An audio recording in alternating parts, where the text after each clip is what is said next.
Desert Treasure 2 is finally here, and with it, we have 4 new bosses and a bunch of unique items.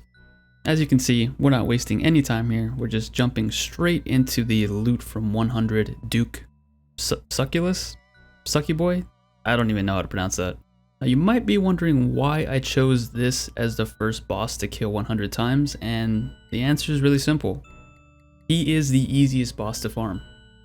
Now some people have been saying that they do not like fighting this boss because you have to do this like Hallowed Sepulchre minigame before you can even fight the guy, but it's really not that bad. I'd say it's a lot easier than what people are making it out to be, and if it wasn't there, it would just be too easy of a fight. Sure, it is a little tedious, but it's not difficult whatsoever. And just in case you don't know how to kill this boss, later on in the video I will show an example kill of me killing this boss, and I'll show you how I do it. I'll go ahead and put a timestamp on the screen right now if you want to skip straight to that. But yeah, I gotta say my overall impressions of this quest is, it's really good. I actually had a blast doing this on release. It's a little tough doing it without like, you know, a quest helper or a full-on guide, but I think that was part of the fun, was, you know, figuring stuff out, especially the boss fights. I mean, there's 4 different bosses. It's a huge quest, by the way. It feels like 4 different quests in one, and just figuring out the mechanics and, you know, dying over and over again until you finally get it, it was pretty rewarding. And even though the quest is really long, I mean, I'm sure it'll be cut down a good bit once there's like a full guide out there, it really didn't feel as long as the clock was showing. I guess just because it was so fun. So yeah, if you haven't done it yet, you're in for a treat. And here at kill count 39, we got ourselves our first unique, the Awakener's Orb. Now this orb is used to fight a harder version of the boss, and that boss has a higher chance of dropping the uniques, I believe. And you can also get the new ornament kit for Torva, the Blood Torva, which I don't currently own Torva right now, so I just ended up selling the orb. And unfortunately, wasn't selling for 2 million. We got about half that, but still not bad. And on the very next kill, we got another unique, the Frozen Tablet. This is used with the new ring you get from the quest, and it basically just unlocks a closer teleport to this boss. The cool thing about this quest and all the bosses that it brings is that each boss has its own uniques. So for instance, all the bosses have the chance to drop Virtus robes, but each boss has a piece that they drop for this new weapon called the Soul Reaper's Axe. So you do need to farm all the bosses if you want to make this weapon. The pieces themselves aren't tradable, but the full weapon is, kind of like the Brimstone Ring. And speaking of the new weapon, right here on kill count 45, we got the Eye of the Duke, which is the unique item for that weapon from this boss. So we have to go kill the other bosses now for the other pieces to make the entire axe. And here you can just see me using the tablet on the ring to unlock the teleport. The teleport brings us, I'd say, like half the way that we were normally going. Before that, we were using the Weiss teleport and then running over here. So yeah, it takes us about halfway. It doesn't take us like right outside the boss door, but it is nice. And going back to the unique drops, each boss also drops an upgrade for the new best in slot rings. So Berserker Ring, Archer's Ring, Seer's Ring, and Warrior's Ring get upgrades from each of the bosses, which is pretty cool. Each boss also drops their own quartz item. This one in particular drops the Ice Quartz, and you basically use that to upgrade your Ancient Scepter. I currently don't have one, but after I get one, I'll be able to combine the two to increase the effectiveness of my ice spells, so pretty cool. And the last item that I'll mention is the Chromium Ingots. These are used with the Vestiges to make the rings. I believe you need not only the Vestige, but 3 Chromium Ingots as well to get the new best in slot rings. And these ingots, just like the Virtus Robes and the Awakener's Orb, aren't unique to this particular boss. You can get that from any of the 4 bosses. And if you haven't noticed already, this boss loves dropping supplies. There were so many times that my trips were lasting way longer than they should have just because of all the supply drops that I got. And yeah, I'm not complaining, but they also have some crappy drops, like right there you can see the bronze bars. I got them back to back, and I don't know whose idea it was to put bronze bars on there. There's a bunch of items that are kind of silly that way. I think there's also bronze chain bodies and other random items like that.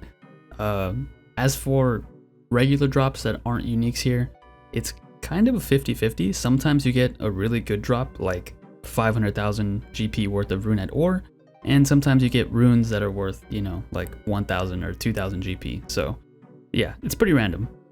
So yeah, that's pretty much it for this boss. It's definitely the least engaging boss out of the 4, but that also kind of makes it the easiest. So yeah, I don't mind farming him for a bit. And here on kill count 99, we received the Ice Quartz. Like I mentioned earlier, this is the upgrade to the Ancient Scepter, and it basically just buffs up our ice spells. So I'll be using that once I get my Ancient Scepter, which I don't know when, but I'll get it eventually. And here is kill count 100. I was going to end it here, and then I remembered that the quest kill actually counts towards your KC, so I had to go back and do one more. The funny thing about that is that you can actually receive the pet from your quest kill, so maybe you'll get lucky and get it. But here is 100 kills completed, our last drop being Dragon Arrow Tips. And now for the fun part. Going back and watching through 6.5 hours of recordings to figure out the total loot that we got, because the loot tracker isn't working right now for the new bosses, so rip. But before doing that, as promised, here is an example kill of me killing the boss. If you want to skip to the loot, I'll put a timestamp on the screen. So one helpful tip that I can give you is that whenever you kill the boss, I recommend not picking up the loot. Immediately run up here, because you can pretty much get a free pass from these eyeballs that are looking at you. They don't actually wake up until the boss himself wakes up. Now once you're here, all you want to do is gather 3 of these mushrooms, and then on your way back, you want to navigate through the eyes and of course the falling debris. It's really simple. You just wait for the 3 eyes to turn on, and then when the last one turns off, you just run through. Same thing on this side. And then once you make it to the end of this one, you collect the 3 mushrooms once again. Now, you'll be using a pestle and mortar to grind up the mushrooms, and you don't actually need to bring one. You can grab one from the wall, as well as a pickaxe from the wall. If you look at the minimap, you'll notice that there's like a potion symbol, and that's where you'll grab the vial. And then on the opposite side is where you grab the pickaxe. Once you've acquired your 3 of each mushroom, you'll make your way back down to the bottom, and now you'll start mining the salt deposit on either side. And for this, you only need 12. So after 2 successful mines, I guess you could say, you're ready to make the poison.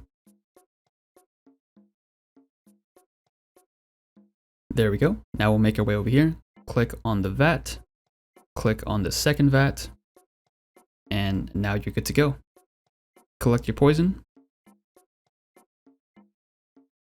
Make your way to the boss while dodging the vents. You don't want to get hit by those. Use the poison on the boss, and that wakes him up. Dump a special attack on him, and then make your way to the pillar. And then that's pretty much the rest of the fight. It's just you flinching between the boss and the pillar. You'll notice that these spikes come up from the ground. You don't want to be there when he brings them up. You are going to take unavoidable chip damage, but that's alright. This eyeball attack, make sure you are behind the pillar when he does this, because he can KO you with that. And there's one more attack you need to watch out for, which he will do in a second. You'll throw out these poison things at the vents, and you'll just have to move to the other side. Easy as that, and then repeat the process. There's the eyeball attack again. Like I said, do not let him catch you with that. It does massive damage. It's pretty forgiving, the window to get back, because there were a bunch of times where I thought I was going to die from it because I was out in the middle, but luckily I never got touched by it, so I don't actually know how much damage it does, but I think it just kills you, honestly. And that's pretty much the entire fight. Like I said, you are taking chip damage, but that's pretty much all you're taking if you're doing this correctly. And I basically just eat whenever I'm making my way to the other pillar to get away from the poison clouds, so I don't lose out on any damage. And here is a screenshot of the gear setup that I was using throughout the 100 kills. Alrighty, so I went back and watched all the footage, and I think I have all of the loot here. I feel like I'm missing something, but I think this is everything. Let's go ahead and do a price check on that. Remove the chinchampas. It's about 6 mil. You might be wondering why I have chinchampas here. This was just so I can keep track of how many supply drops we got. 23 kills gave us supply drops, valued at around 385,000 GP, so you can add that if you want, but yeah, not looking so good. We were getting about 16 kills an hour, so yeah, I guess without any uniques, this is okay. I don't know. I expected more, but yeah. Hopefully the next boss that we kill, hopefully we get better loot, and hopefully the loot tracker is working. To be fair though, we did get a piece of the Eye of the Duke, so whenever we have the full weapon, who knows how much that will sell for. I just want to say thanks for checking out the video, and thank you to all of my channel members. Once again, thanks for watching, hope you enjoyed, and as always, I'll catch you guys in the next episode.